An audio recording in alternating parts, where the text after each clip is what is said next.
Hello, everyone, and welcome to the Neurodiverse Teacher Podcast. I am your host, Dr. Kristen Eccleston, aka the Neurodiverse Teacher. And today, my guest is Breann Bear. And I'm really excited to have Breann. She is a radical transformation coach, has a background in nursing, and is a full time wonderful mom. But she has recently been diagnosed with ADHD and is here to share her story. So, welcome, Breann, to the Neurodiverse Teacher Podcast. Thank you.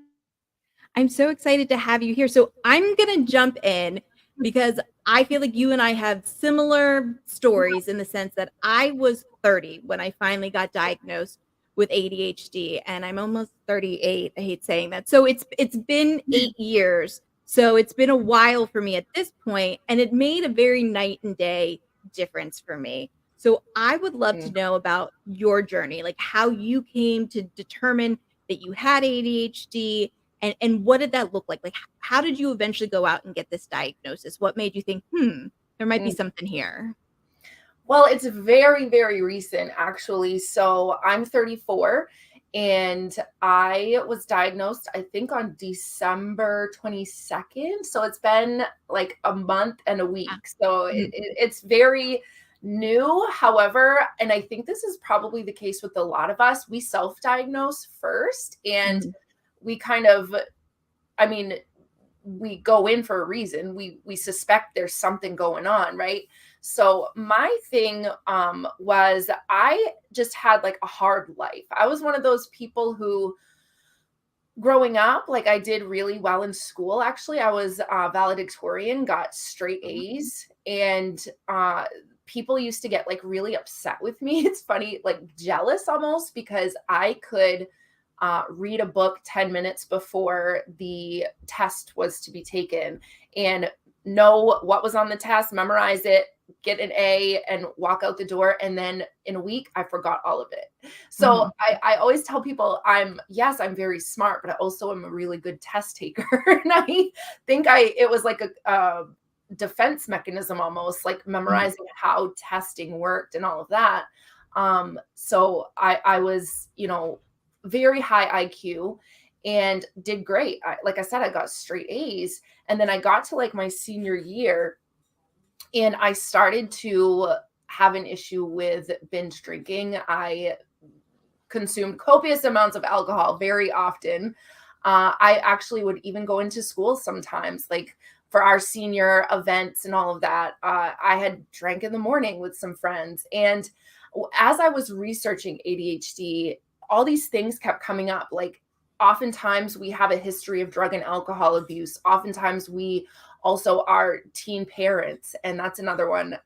My first semester of college, actually, I became pregnant with my first son. So I'm 34, but I already have a 15-year-old. I have to think about that sometimes. So in 2 years, when he's 17, actually, he will be graduated, which is crazy to me. But and then I struggled with eating disorders growing up, and I also struggled with drug addiction in my early 20s. And so I kept like going through these periods of my life that were just these like really hard things. And yes, I overcame all of them. But when I look back at it, I'm like, there was such an underlying issue that nobody saw because I was smart. Nobody, because I'm not a hyperactive ADHD diagnosis. I'm more of the unfocused kind of. The inattentive. Yeah, inattentive. Thank you. And so it was hard going through all that. And then being 34, being diagnosed and realizing, wow, if somebody had noticed, or if I had noticed, how different would my life have been? Would I have been, an addict? Would I have struggled with eating disorders? I don't know. And of course, everything we go through, I do believe it's for a reason. But there are some things I could have lived without. I will say that for sure. So yeah, it's really fresh. It's new. I actually have my appointment tomorrow to figure out like medicine, what's the plan from here, maybe some counseling. So I've worked a lot to figure out coping mechanisms at home, like have iPhone automations that help me, and I do Pomodoros to focus, and I've worked through all of this, but I still struggle. I still struggle.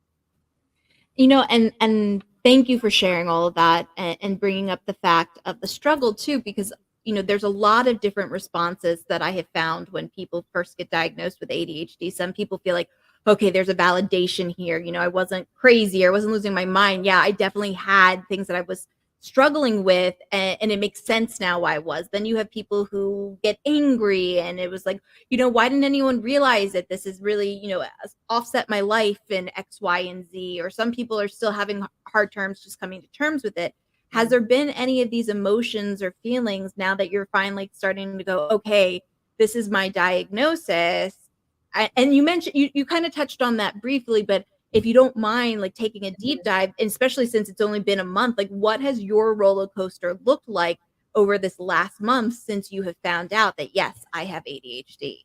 It's really reflective, and kind of looking back and picking apart and seeing like, oh, this was the ADHD. My mom always used to like complain about my room being so messy all the time, and having these piles of clutter everywhere. I knew where everything was, but she didn't, and it was just never expected. So there is some anger there. There is some resentment there for me. I had parents who are so well-meaning and just very, very kind people.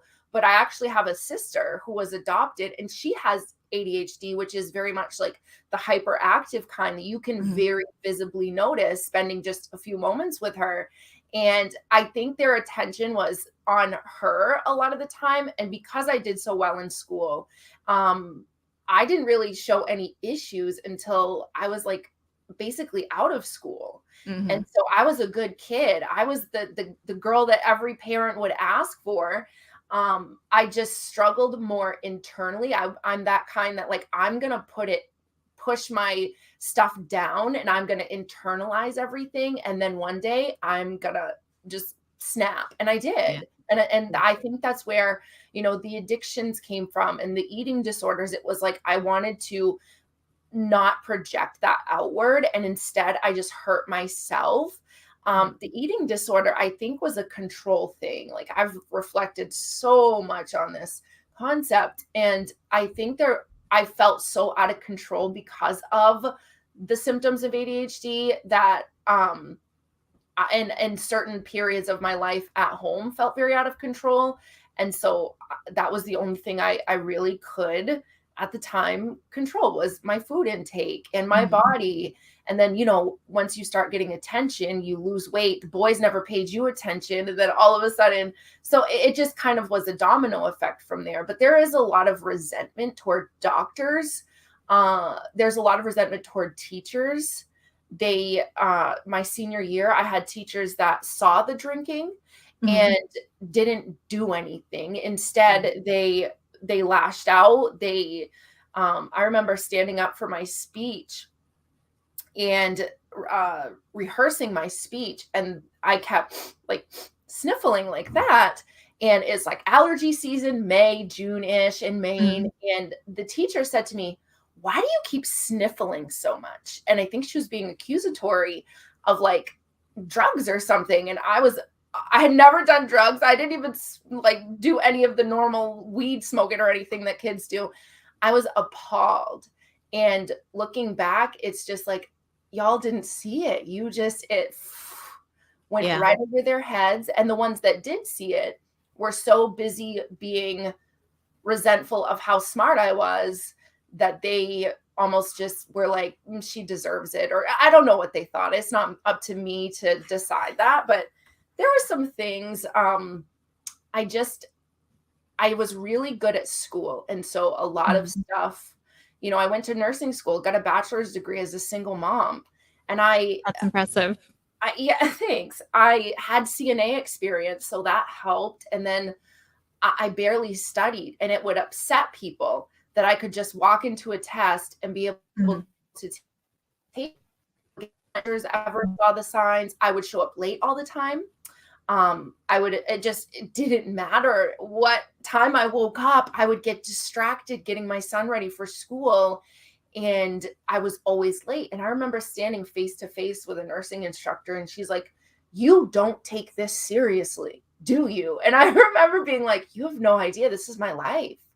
If I Yeah. don't get this degree, I feel like I don't know what else there is." She had no idea how hard I was trying. And it's just nobody saw the signs. People don't Yeah. ask, is there something going on? You know, are you struggling? And of course, this was in 2007, 2008. So there's been some time that's passed. And Yeah. I hope for the younger generations that it's better now than what our generation went through. Oh yeah, it didn't exist when we were in school, especially for little girls. It was a problem that only little boys who had no structure at home faced. That was kind of like the idea of the diagnosis. But I'm really glad that you shared your experience too, because I think it's important for people to understand that just like autism, ADHD has a spectrum associated with it, and it looks differently for everybody. ADHD doesn't look the same for everyone because you did really well in school. I did horribly in school, like horribly, horribly, horribly in school. I didn't, and I because I didn't like it. I didn't like Yeah. school. I didn't like being there. I had a lot of anxiety with other stuff associated with school. Mhm. Doesn't mean that I wasn't smart. At least at the time, I didn't think I was, but I realize now I just didn't have interest. And Mhm. I think it's important for people to hear that you can be ADHD and be that way in school, and you can be ADHD and still do really, really well in school too. There's other factors that are going on and how they manifest and they show themselves. And you had that come out in other forms of your life. I had that come out in other forms of my life. So there were red flags that were being waved and Yes. people just didn't catch them. But it's interesting too because you said something that I feel like a lot of people with ADHD hear, and this is you coming from a perspective where you did really well in school. I came from a perspective where I didn't do well in school, but we still got the same message of you're not trying hard enough. You need to try harder. You're being lazy. You're being like all those like you're so smart because usually with ADHD you are really smart, but Mhm. it's like you're so smart if you just tried a little bit harder or if you stopped being lazy. And people don't realize that it's not because you're not trying hard. It's not because you're lazy. And Mm. actually that leads to a lot of trauma as an adult because I don't know about you, but a lot of us have trouble with being like, okay, it's time to stop working. It's okay for me to stop working. I can stop working now because we got so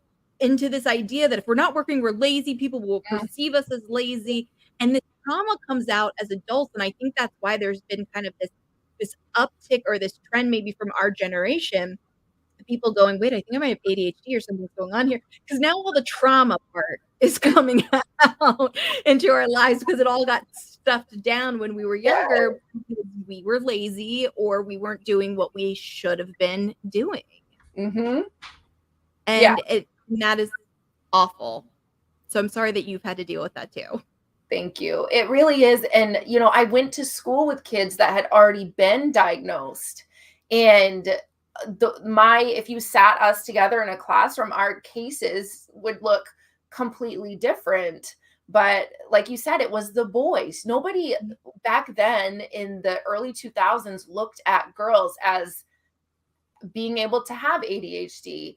I do feel a little bit robbed, if you will. I had a decent childhood, but I do feel like I was also misdiagnosed a lot. Mhm. So in my early adulthood, I went to doctors and would tell them my symptoms, and it was always anxiety. Oh, you have Yep. anxiety. Yep. And it became really frustrating for me because they would give me even medication. I remember at one point taking Xanax and things like that. And this is all during nursing school. I'm like hyperventilating, having panic attacks all the time. Mhm. And it didn't touch my anxiety. Yep. And now looking back, it's like, okay, the things that were hard for me caused the anxiety because the symptoms of ADHD caused the anxiety. And but they kept happening because the meds I was on wasn't capable of treating ADHD. So Yeah. I have like a list this long in my chart of diagnoses, and then they just added ADHD to the bottom. But I'm like, okay, now you can go and erase the anxiety All the other and ones. all the other ones. Yeah. No, the same thing happened to me. And I will admit I do deal with anxiety. I deal with depression. But at the time in my early 20s, so before I got diagnosed, and I went to my doctors because it was when I was finally like out in the workforce for the first time type of thing, and Mm, something definitely was amiss. And I went to them. I was just depressed. So they were like loading me up on all this depression medication. And I remember at the time being like, I don't think I'm depressed. Like I don't think I am. I think there's something going on, but I don't think I'm depressed. I was like, I guess I'm depressed and I didn't realize I was depressed kind of thing. And not to say mhm, like anxiety and depression very much go hand in hand with ADHD, but that wasn't what I was dealing with at that particular time. There's mhm, just no reason to think as a female that I would be having or suffering from those issues. And that was really difficult because I don't know about you too. I also felt like there was probably a lot of masking that I mhm. did, a lot of masking that I did growing up, right? And then I think I even got to a point maybe around the time that when I first got my ADHD diagnosis where it was like, do I even know who I am? Like I don't even know if I know who I am. Like I don't think I realized that I've been living my life trying Mhm, to be whatever version of and I have wonderful loving parents so this is but like mhm, what version of me am I creating that my parents want me to be or that school is I'm supposed to be or at work I'm supposed to be and I didn't know that I was doing that because I was trying to mask you essentially become like this people pleaser because you want to avoid all those negative messages that essentially traumatized you when you were younger. mhm. And Yeah. did you experience that as well? Yeah, I used to be told a lot of things from like a close circle of friends that I would chum with. It was like one day it would be, I feel like you have multiple personalities because sometimes you're on and sometimes you're just very different. And looking back at that, I think there was like an energized me and a burnt out from Yeah. all the masking and all of, Yeah. there were two versions. It was like one of them was very tired of all of this and feeling different. I always felt so different. And then that's where I think a lot of the masking comes in because no matter what, when you're a child or a teenager, you do on some level want to have friends. It's not even about fitting in, but you just don't want to feel alone Yeah. as a child or as a teenager. And I got called crazy a lot. I was too loud. I talked too fast. I talked too much. Yeah. And then I'd stop talking because people told me I talked too much. And then why aren't you talking? So it was always like this juxtaposition that Yes. always like it's either you're too much of this or you're not enough or you have multiple personalities. You're crazy. You're loud. Mhm. So it's a So you lot. lose you. You lose you because Yeah. you're trying to create this version of yourself that everybody will accept, and you don't realize that's what's happening to you. So, but in the process, you lose yourself, and then you're left as a full-fledged adult to be like, I don't even know who I am. Like, I don't know myself. I don't, and that's a scare. I don't think people realize like how scary that is when you go, I don't know myself, and now I have to spend time figuring out who I am because I might as well chalk up the last 30 years as a wash because it was me trying to hide and fit in because you're right that alone thing and that's one of the biggest things I hear from anybody who is dealing with a late diagnosis or mental health in any kind of capacity is how alone you feel because we didn't talk about this stuff either. So you wouldn't have even if you had been diagnosed at the time, you wouldn't Yep. have talked about it with anybody either because Mhm. that was just the way of that time. And so we do end up feeling really alone and like we're the only person going through this and we don't want anyone to find out because what will people think of us? How will people view us? Now everybody's like I talk too much or I talk too fast. That's why that's what's wrong with and so it Mhm. really creates so many barriers and it's a lot to unpack as an adult. I don't think people realize how much it is to unpack as an adult. Mhm. Yeah. It's really hard. I just thought of this. I was reading somewhere on the internet, um, also about like as you become older, if you have any kind of trauma in your life or recent trauma, there's something, and of course, I haven't studied it. I don't know a whole lot, but there's some theory out there that says it's possible we can undergo like emotional brain injuries. Mhm. And so I was thinking like, okay, my symptoms obviously progressively got worse through like my late 20s and up to now, much worse than they were back when I was a child or a teenager.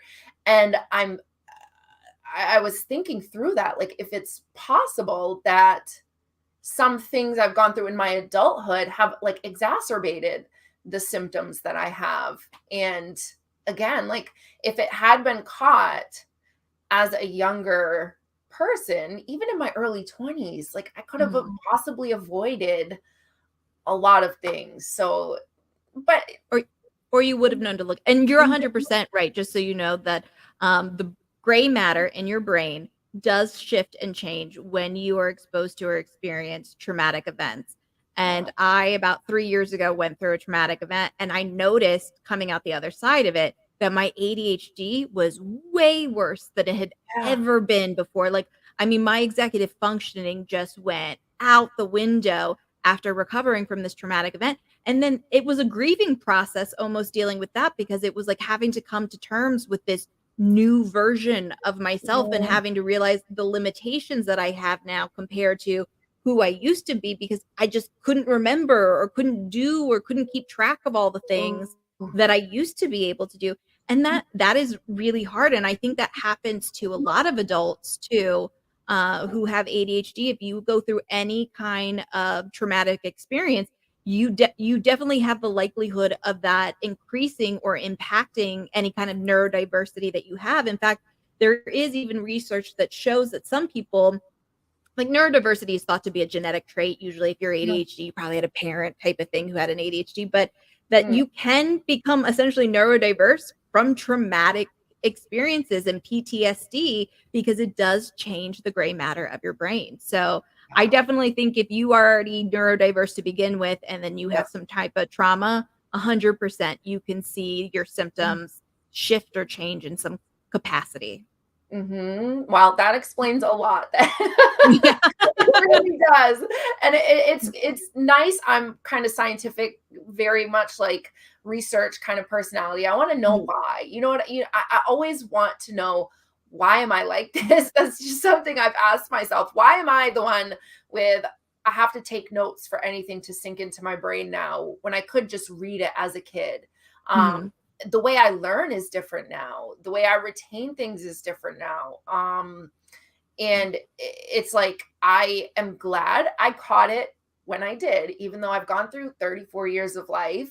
Mhm. Because I feel like if it had continued to get worse and worse, I wouldn't be able to work. I wouldn't be able to uh, do a whole lot. It affects, I Mhm. don't know if people realize that it affects every moment of our day from the minute we wake up, how we wake up until we are asleep. Uh, ADHD, it's like it's infiltrated every part of our lives. You can be brushing your teeth and then you remember you have something, you're late for an appointment and you leave home without your phone. And Mhm. it's Mhm. just, it affects every little moment. And there's a lot of people that used to call me like flighty or she has no common sense, she's just book smart. People would say things like that, and I laugh because I've raised 3 kids at this point, one as a teenager, and it's obvious I have plenty of common sense. But I look back now and it's like people would be talking to me, and in the middle of a conversation I would just get up and walk off and just be like, yeah. So there was some social awkwardness. Yeah. There was a lot that people didn't understand because people just didn't understand the diagnosis. They saw it as a boy in the corner who's in Mhm. special ed, who Mhm. is yelling and being, loud and disrupting the classroom. That was what we saw as ADHD, and it couldn't be anyone else. And Yes. it's such an injustice for women like us to have Mhm. gone through all of that. And there's nothing we can do to turn back the hands of time and go back to our teachers and, say, why didn't you know? But I love that, like, people like you are out here doing things like this because it's really important. And, I didn't even think of ADHD being an issue until I started seeing blogs and posts Mhm. about it, about women being diagnosed in their 20s, in their Mhm. 30s, and how there was such an uptick in female like late diagnoses. And so I started talking with my doctor about it, and she's like, well, come in and do the test. And I ended up having to do the test twice because I like broke the first one apparently. And I tried, my ADHD is so bad that I somehow didn't even do the test right the first time. Mhm. But yeah, it's a definite. And I'm like, it feels like another phase in my life because I start treatment probably hopefully tomorrow Mhm. for it. And I think it's what I've needed all along. And so Yeah. it's like another chapter is opening. So that's something to look forward to.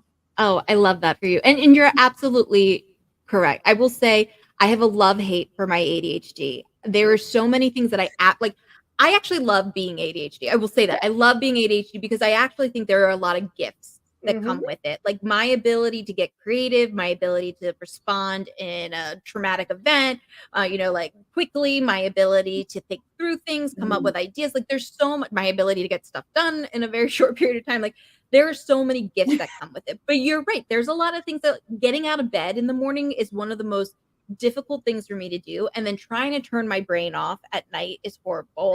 Mm-hmm. I lay there for forever. It is never quiet in my head ever. And it's not like I'm hearing voices. It's me talking to myself. But it's like a constant stream of ideas and thoughts and like commentary that's happening. So it's like never a peaceful moment in my brain type of thing. Sometimes Mm-hmm. it's great, sometimes it is not.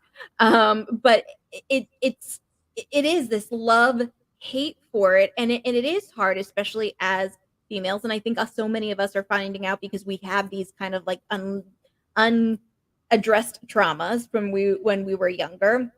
But I Mm-hmm. will say when I went in to get my diagnosis, it was funny. My background is I was a special education teacher for many years before I started going into the world of mental health and education. Mm-hmm. And so I knew that what ADHD was. I knew what it looked like in students. I definitely had an idea that I probably had ADHD. And I sat down with the doctor, and the doctor asked me, she goes, "Well, do you think you're ADHD?" And I go, "Well, yeah, I probably to some degree." And she goes, "Okay, well, let's do the test." I did the test. She goes, "So you're not a little bit of ADHD. You're like a lot of it of ADHD." And I was like, "Oh, really?" She's like, "Yeah, like a lot ADHD." And I was like, "I just assumed I was a little bit. Like I knew I was, but I guess I didn't realize to the degree that I was." And I did. I started medication 7 years ago, and I definitely had to try different medications. The Mm-hmm. first one I went on did not work for me. If anything, I felt like midway through the day, I was exhausted. Like I hadn't slept in 2 weeks type of thing. It's almost, it had like the Mm-hmm. opposite Yeah. reaction to me. But then when I finally found the right medication, it was a night and day difference. All of a sudden, instead of feeling like not motivated to do anything and being stuck in ADHD paralysis all day, I Mm. wanted to do all the things and get all the things done. And again, that has its pluses and minuses. There are days where sometimes my hyper focus makes it so I forget to go to the bathroom or eat lunch or and all those good things. So there's still problems with that, but at least I'm doing things and not like living in my bed, which is where I would want to be if I wasn't medicated at all. Mhm. And it's not because I don't like hanging out with people, or it's not like I don't want to like do things. It's just you literally have no medication because you just feel so tired and so stuck some days. Yeah, I totally relate. And I don't know about you, but I go through like phases, I feel like. And this is of course unmedicated me right now. I don't know if it's like with my infradian rhythm or what, my cycle, but um some days it's very much off, like you said, paralyzed, like I can't get a good idea for the life of me. And then sometimes it's like you said, I have the notepad out and I'm jotting, and maybe like you said, that is part of this the beauty of ADHD. We just never know what we're gonna get.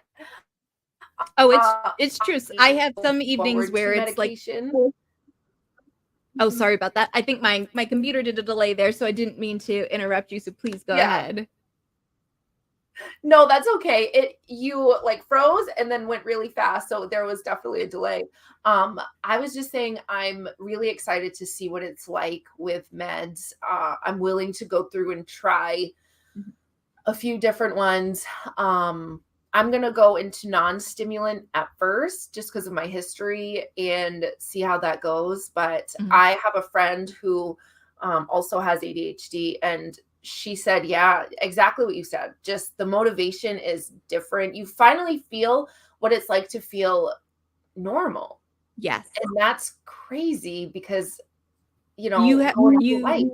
you had no idea that like your sense of normal, because I kind of always felt like I was going through life like in a brain fog, like things like I'm here and it's reality, but it just doesn't seem clear and I'm in the moment kind of feel. That's the best way I can describe it. And it's like as soon as the medication came into my life, it's like, oh, this is what it's like to feel like you're connected to the moment and you're like aware of all the things that are happening around you. So yeah, I mean, I love, like I said, it definitely everything in life has its pluses and minuses. The hyper focus can be a little crazy some days, but I would take that over not being functional whatsoever, especially as a mom. That's hard when other people are relying on you and need you and they don't care how you're feeling. So No. yeah. As a mom, it definitely, my husband even he saw a big difference right away type of thing, because he saw that even I was able to like get up and start doing things and be motivated and get things done. And that made a huge difference just in everybody's life, I think, at that point in time. That's so cool. And like you said, as a mom, we kind of force it and we force through the day, and then it does tend to lead to like burnout and a lot of stress. I have clients who I know now that they have ADHD, but I'm not able to diagnose or treat, or so I stay quiet, but I always tell them my stories. Here's my ADHD story from today. Like maybe they'll relate. And I just see how I know of at least one of them who definitely has it. And she's so stressed all the time. And it breaks my heart because I know what that's like. And then when it does click, the ADHD, even from the moment you find out, even before treatment, being able to look at, like, I started YouTubing everything, Googling, doing a lot of research about, not about the disease itself. It was more about, what do I do now that I have a diagnosis? And, where do I go from here? And I knew I was going to advocate for myself and get the diagnosis. And it was easy. Like I have been told for so long. And this is another thing that maybe some younger people go through. I have been told for many years, even up during nursing school, that ADHD is a hard diagnosis to get because of the abuse rate of the medication. Yeah. But I mean, I had no problem at all. And, I was a former addict, and that is very apparent in my chart. I've always been upfront with my doctors and everything. And they were good. They wanted to diagnose me. They were like, no, if this is something you're struggling with, we need to take care of this. So maybe that's different now. The times have changed. If so, then that's wonderful. I think it helps too that you're a little bit older. You're a mom. Do you know what I mean? You're not that standard. And this is not to beat up on any college kids. If you're listening, I love you guys and you need the support if you need it. But I think sometimes you do have that college kid who comes in and it's not for the right reason. And so I think it helped too that your profile did not necessarily align with that, essentially being a barrier. But you're right. I mean, I didn't have the issue that I've heard other people have, but I think it also, because I fell into, I was 30 and I wasn't even in there initially for an ADHD diagnosis, but somehow walked out with one anyways. So I guess it was that apparent to the doctor that I was meeting with. But Mhm. yeah, no, I've had a good experience. I think it helps too that I have a really wonderful provider, and hopefully you do too. Mm, So because that does make a huge difference when you have a provider who gets it and it mm, is there and is supporting you and is on your side. That is crucial. And that, I've gone through the medical system for so many different things between 3 pregnancies and C-sections and, you know, and it is so crucial, whether it's ADHD or any other mental health diagnosis, Yeah.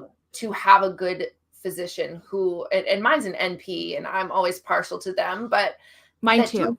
yeah, okay, so there you go. They listen. Yes, They it's have to listen different. to you and not be the type that always is trying to. Well, it's this. It's Yeah. just this. Like a lot of um, healthcare professionals tend to do. Yeah. And when you find one that is good and that hears you out and you can advocate, like stick with that provider Hmm. because they are hard to come by. 100%. No, and I agree with you. It's funny that mine is a psychiatric nurse practitioner, so that's why Mm, she can prescribe medication. yeah. But I, I love her. Like I love her. She gets it. You're right. It's a very different feel versus the this is gonna sound horrible. I'm gonna have people come at me, but the male doctor who I went to in my 20s who Mhm. was like, you're just depressed. Here's a whole bunch of meds, Yes. move on with your life type of situation. It's very different approach. And most PAs, NPs that I've ever worked with have usually been way more attentive Hmm. than working with the primary doctor. Not to say that there aren't some great doctors out there, but Right. I like to be inclusive of everyone. This is just my Mhm. personal experience of what I have been through. Now, we have about 10 minutes left, so there's a couple things I wanted to get to. So I'm going to shift a little Okay. bit. So you're a radical transformational coach. I would love for you to share a little bit about that. And then even if Sure. you do work with clients, please share where they can find more information about you because I like the sound of that. That sounds really interesting. Thank you. Well, having ADHD, I feel like we always want to be different with our language, and we always kind of, I don't know if it's we naturally stand out or we just think so differently, but I didn't want to call myself a weight loss coach because I feel like that is a overused term, if you will, and the kind of work that I do is very much kind of working from the it not kind of, but it is working from the inside out. Mhm. And what we're taught typically is the other way around. You work on what you're putting in your body and you work on how much water you're drinking and your exercise first. That's what we're normally told when you if you want a transformation. And I had a personal transformation of my own. So like I said, one of the things I struggled with was eating disorders as in teenager. And then it turned into throughout pregnancies, like binge eating. So an eating disorder on the other end of the spectrum. And so Mhm. I ended up being uh, very overweight, like too big for my 5'2" body. And I started to hurt after having my last son. So I went on this quest and I said, I'm going to lose weight. I don't know how much. I want to lose about 100. And I lost 120. Wow. Wow, that's And amazing. I, thank you. And I had even thought about, going and getting surgery and a gastric bypass. But what I found was I didn't just focus on food like I had before because I never worked. I would focus on food and then I would just eat the food, I would Mhm. eat more than I was supposed to. So I started focusing on, okay, what makes you crave things? What makes you want to kind of bury your sorrows in food? Like, what are you running from? Was something I asked myself a lot. Like, what is it that makes you want to soothe, Mhm. cope, if you will, with food? And it was the same things I was coping with drugs for and eating disorders and all these different things. There was a kind of trauma there and some beliefs that were stuck because of trauma that had happened. So I kind of just worked on getting that out. And then, I started having more physical energy and I started walking. And so I literally walked every single day for it's been about 4 years now. Yeah. and I didn't do any other workouts. So it was a lot here, a lot of like psychological mindset work. And that's where the radical part comes from, because any other coach, and there are other coaches that do what I do, but most other coaches are going to have you in the gym eating carrots and celery and chicken and, just go harder, get up earlier and go to the gym. And there's so much more to it than that. And, one of the reasons I'm so grateful for the struggles I went through, I have to be, because they led me here, and I get to work with women who, if they didn't find me in my program, would be stuck in diet cycles forever, just continuing on the same Weight Watchers points counting. And then they change it and you go to keto. And I did do keto for some time, and it did work for me, but it was unsustainable. So it's a non-dieting transformation approach. I do have like a lifestyle that we follow, but we don't weigh food. We don't track food. We don't count food. We don't do any of that. So it's very open. And I love it. I love it. Just seeing women's mindset change, and then the body kind of follows, but it really, really happens here first with them. It's such a wonderful transformation to watch and to go through. I love that. And obviously it works too. I mean, you're your own testimony that it works. And I'm in awe, because I have definitely been somebody, I think, as somebody with ADHD, food and dopamine has always been a struggle. So I have been that like up and down yo-yo person my whole life. So I know how great it feels when you feel really great about yourself, and I know how it feels when you're not feeling great about yourself. So I think the fact that you have created this thing, and from personal experience, like, to me, that is so amazing. So if people wanted to work with you, where could they find you to do that? Very easy. My business is called Girl Stop Dieting. So just girlstopdieting.com. You can go on and check your diet alter ego, I call it. So, like when you go on a diet and you have like this personality shift when you go on a diet, and you either are kind of like really, really extreme with it, or you are counting every like calorie, and there's different personalities that come with dieting. And so you can go check your own. Anyone can go on there and just go to girlstopdieting.com and take I think it's on there, it's called the Alter Ego Quiz. And it's fun, it's free, and you'll get your personality, and then you'll get like a little video with just some tips, totally free. I love that. And for anyone listening, I will put that website in the show notes too, so you can link right out to that. So that is awesome. Well, thank you for sharing that. Well, before we go, I have one last question for you. It is my question that I like to ask every one of my guests on the show, and that is, if you could give any advice to youth, young adults who are struggling academically, social, emotionally, what advice would you give? I would say that if you are struggling and you are feeling like things are harder for you, like you're different, you feel alone, you feel like an outsider, or you just feel like you aren't you're not in the right place where you should be, say something. The biggest thing, because everything, I didn't tell my parents, I didn't tell anyone. And, I have resentment for a lot of people not noticing, but also I didn't say anything because it was very taboo back then. It was, girls didn't have it. So whether you are male, female, or you identify as something different, you do not have to be alone. No matter how alone you feel now, say something, even if you call a hotline. Because I can see where my frustration with my symptoms and lack of focus and things, it led to a rock bottom at one point. And I hate to see anybody get to that point, because you don't have to. There are so many resources, so many people who care. Reach out to someone or a hotline and just say something. Always be your own best advocate, no matter what people are going to say about you. Let me tell you, from a young person perspective, you really, really think it matters what people think about you, what people say about you. But it is the least biggest thing that you should worry about, because you'll notice the same people. You may not ever see them again after high school. So always just advocate for yourself. Don't be alone. and say something if you are struggling, whether it's with ADHD or a different diagnosis. Just always be your best advocate.